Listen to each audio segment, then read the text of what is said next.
People who have cut family members out of their lives. What was the final straw? When my mother tried to take my newborn son from the hospital, causing an entire lockdown of that part of the hospital, and she was trespassed from the property. When I came home with my baby 5 days later, she started shit again, and I told her to get out of my house. She refused, so I called the police, who came with guns drawn. So that was fun. It was also the very last time I ever spoke to her. Even my grandparents didn't speak to her for years because of this little stunt, and they were two of the most forgiving people in the world. When my aunt was butthurt that my dad was not cheating on my mum like her husband was on her, so she started spreading vicious rumors about him at my great-grandfather's funeral. This is a woman who, when she found a cancerous mole on her skin, decided not to have it removed because she could then play the "how could my husband cheat on poor old me when I have cancer" card. She could have very easily not have cancer and be fine. But she's a cunt. My dad, the final straw was one morning. I was about to take a shower and heard him screaming at my mom. I ignored it and started to brush my teeth. Then I hear punches. I came out and saw him with his hand up, and I got in the way and screamed my lungs out, kicking him out. He was shocked and started to walk back up to the front door. When he got in his car, he tried to play it cool and ask my mom sorry and bullshit like that. I screamed again, love he, and never come back, and that's what happened. He never came back. Like most with narcissists for parents, it was a pile-up of shitty thing after shitty thing, until it was just too much shit to avoid dealing with. I felt like I was constantly walking on eggshells to avoid a big blowout. The last straw seems somewhat inconsequential, but you have to hold it up against years of crappy behavior, if that makes sense. I, unknowingly, moved to the same city as my half-sister. I always knew she was the favorite. Surprise grad party. While my mom forgot to set one up for me, she got a $200 clothes budget for back to school, while my clothes were perfectly fine. Bigger Christmas present budget, more affectionate, etc. But I never expected her to come visit my half-sister and not make any effort to come see me. I'd find out from her posting on Facebook, tagging my half-sister in posts about where they went to lunch, which happened to be right up the street from me. A couple of times I tried to see her before she left, but she was always conveniently about to leave at that time. We grew up in the same household, and she's married to my dad. It's not like she never saw me, or that I was the offspring of the man she hates. My half-sister has caused a lot of trouble in my family with drugs, a teen pregnancy scare, truancy, etc. But my mom has always treated me as a delinquent child. Now I speak to her as little as possible. I cut my mom out of my life. She never accepted the fact that I'm a lesbian. She refused to come to my wedding. There was a clear difference, and she treated my brother's kids and my kids. Even when she would spend time with my family, she treated my biological son significantly better than my 4 non-biological kids, 1 stepkid and 3 adopted. The last straw was when she yelled at me when I refused to change my then 5-year-old son's name. She acted like he was a dog. He's a human being. She was toxic to my family. I can deal with her disrespecting me, but I refuse to put my kids through that. My dad couldn't be bothered to call and ask how I was doing after a bilateral mastectomy. A year plus many complications later, he never reached out on my birthday, the only time of the year I ever heard from him, which just so happened to be the day I was finally getting my reconstruction. I was still riding the high of anesthesia when I texted him and unleashed everything I'd felt about how he and his family had treated me, since my parents had divorced 18 years prior. A few years previous to this, he had told me what a terrible kid I was, because when he'd been in an accident due to his drunk driving, I never went to the hospital to see him. I was 14 when it happened, and no one bothered to tell me until well after the incident. Cutting him out was one of the best, most freeing days of my life.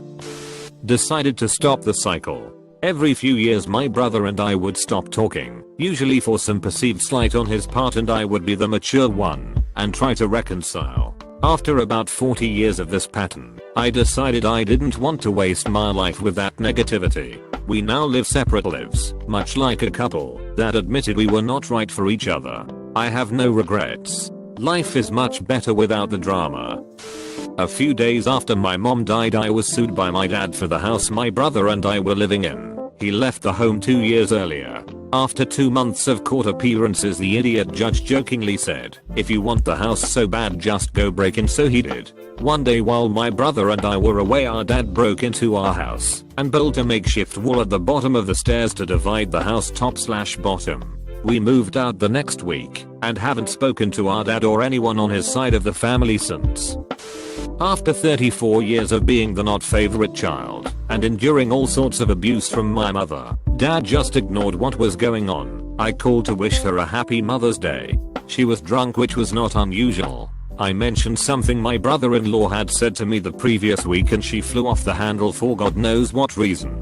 She started calling me all sorts of foul names, accusing me of heinous crimes, and just generally screaming at me for existing, not unusual for her.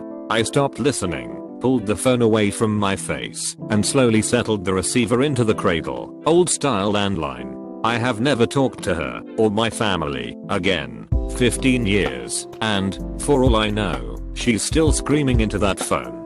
I have no regrets.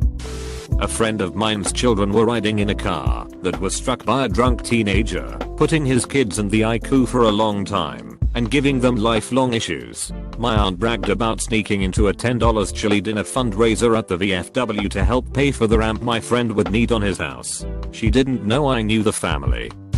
Parents have always been psycho, just bad people I just put up with. BC, you know. They are my family. I got happily pregnant this past summer and my husband and I told them last BC they are awful, and my mom was dead silent for 30 seconds before saying, "But you're so skinny. Are you happy? I have huge body image problems." Next time she saw me, 9 weeks pregnant, she put her hand in my bump and said, "Wow, showing so big so early." Then a month later, mommy dearest claimed a bunch of her meds were gone/missing/stolen.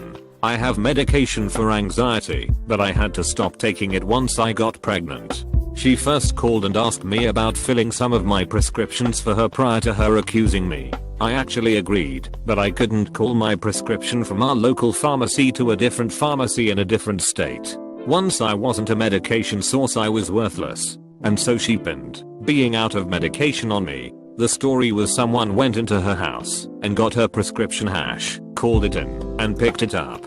She refused to go to Walgreens to check security footage, call her doctor, or the police, or talk to the realtor who had been showing their house to potential buyers, basically avoiding anything that would contradict her story. Oh, and apparently I stole $25,000 of jewelry she had already admitted that she accidentally donated to the Goodwill. She is a hoarder and brilliantly kept her jewelry in an antique tin that happened months prior. She and my dad had already contacted their insurance company. After all that hurtful shit was said, I said a lot of mean things back before severing all ties. My dad was about a month after that. He's still married to previous said nut. He showed up at like 7 AM the day after Labor Day, right after my husband left for work. He rage pounded on all the doors and windows before finally breaking in. He finds me, 4 months pregnant, hiding in the bathroom, and does some more aging. Accuses me and husband of fucking with them. Says we broke into their house and stole paperwork, marriage certificate, birth certificate, dad's military paperwork, to cause them hardship. Also asks if we drive 4 hours to their lake house and stole a TV. We left a little $200 TV in a bedroom we used to sleep in at their vacay home. He then proceeded to search my house for a TV that wasn't even his, before coming back to the closet to continue raging. But he seemed satisfied I genuinely was clueless, and apparently down one crappy TV. I just sat in my closet sobbing, saying over and over, "I don't know what you are talking about." After a long awkward period, he apologized and gave me a weird hug, then suggested my husband does a better job locking all the doors and windows and leaves. Phil is a big guy. He called my dad after I made my husband promise not to escalate things. IDK what all was said, but my dad agreed we should go our separate ways. We haven't spoken to them since. Thankfully the rest of the family knows where the crazy lies and are supportive. The baby is due in a month. I'm more than a little afraid they will pop back up. They have deep pockets and are used to getting their way, typically buying forgiveness. They currently live out of state, but still have several houses here. One that's only 30 minutes away. Almost 6 months with no contact, and I'm the happiest I have ever been. Woo.